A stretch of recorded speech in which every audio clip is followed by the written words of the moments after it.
Ashwagandha is a popular herb in Ayurvedic medicine that's been used to promote overall well-being for thousands of years. In fact, it's known as Indian ginseng and has been gaining a lot of traction outside of India. It's reported to have a wide range of benefits, including better sleep and improved memory. It's also used in the treatment of anxiety and stress, and some use it to help with athletic performance and even in the treatment of menopausal symptoms. But is there any scientific evidence to back up its traditional uses? Well, I did some digging into the literature and actually came away pretty impressed by the evidence there is for some of its uses. So in this video, I'll tell you the benefits of ashwagandha that have the strongest evidence behind them. And at the end of the video, I'll go over its safety profile and we'll discuss everything you need to know before incorporating ashwagandha into your health routine. Hi, I'm Dr. Leonid Kim, board certified in obesity and internal medicine, and on this channel, I discuss the most up-to-date and evidence-based information on the topics of weight loss,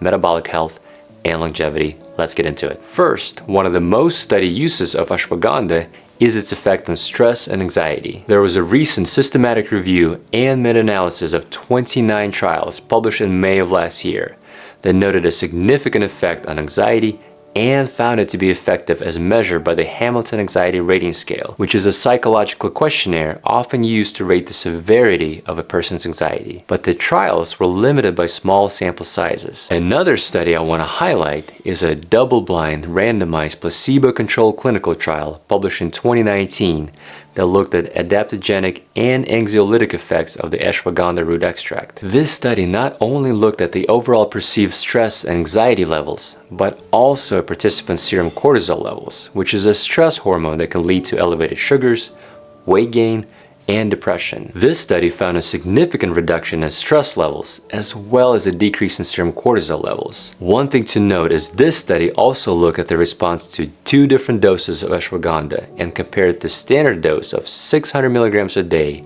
to a lower dose of 250 milligrams a day. And what they found was that even at a lower dose of 250 milligrams per day, there was a statistically significant reduction in stress levels and improvement in serum cortisol levels, as well as improvement in sleep quality. However, the improvement in anxiety was only seen in a group taking the higher dose of ashwagandha of 600 milligrams per day. These results were impressive, but the sample size was pretty small at 60 people, and the study duration was only 8 weeks long. So pretty difficult to extrapolate these findings to a larger population, and it's unclear if the results would change with a longer follow-up. Now, with increased stress and anxiety, often leading to poor sleep and insomnia, it's not surprising that ashwagandha has also been used to improve sleep. There was a meta-analysis of 5 randomized controlled trials containing 400 participants published in 2021 that noted that ashwagandha extract does show a beneficial effect on improving sleep in adults. An important side note though is that only 2 of the trials included in this meta-analysis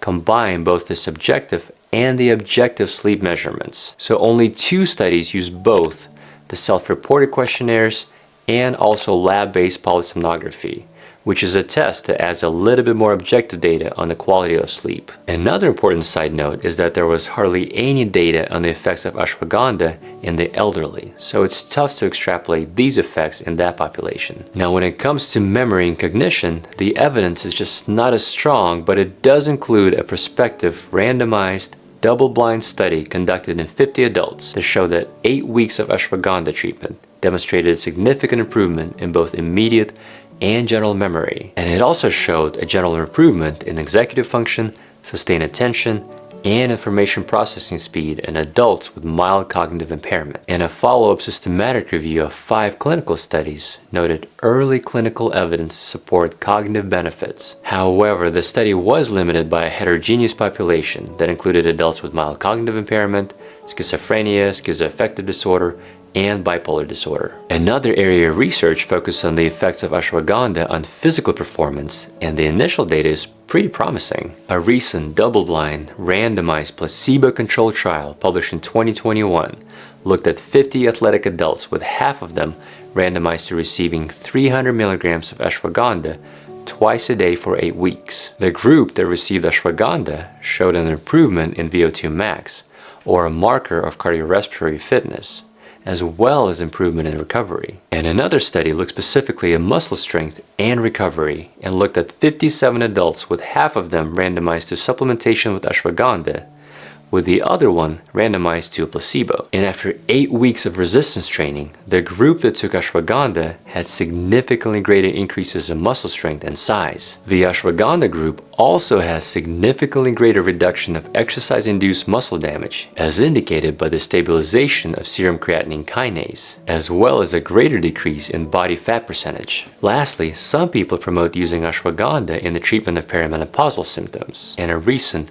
randomized, double-blind, placebo-controlled study published in 2021 looked at 100 women and found that taking 300 milligrams of ashwagandha twice a day was associated with improvements in hot flashes, night sweats, anxiety, as well as with the improvement of urogenital symptoms compared to placebo. The group treated with ashwagandha also showed a statistically significant increase in estradiol levels, which may explain why it helps with menopausal symptoms, as menopause is the time when we see estradiol levels decline due to progressive ovarian impairment. Finally, when it comes to safety, none of those studies have found any major adverse events. But most of the studies had a pretty small sample size and a short follow-up window. And there was a study published in 2021 that looked specifically at the safety and tolerability of ashwagandha in 80 participants and found that administration of ashwagandha up to 300 milligrams twice a day for 8 weeks did not show any adverse effects, specifically when it came to hematologic and biochemical parameters. They also did not find any abnormalities in the subject's liver or thyroid function, which is good to see as there are some case reports of liver damage associated with ashwagandha. Unfortunately, there are just no reliable long-term data on the safety of ashwagandha beyond 8 weeks. Personally, given the small sample size and sparse long-term safety data, I would talk to your doctor before using ashwagandha, especially if you're taking prescription medications or other supplements, as it will be important to keep track of any potential side effects on your liver or keep track of any drug interactions with other medications. I hope this review was helpful, and I'll see you in the next one.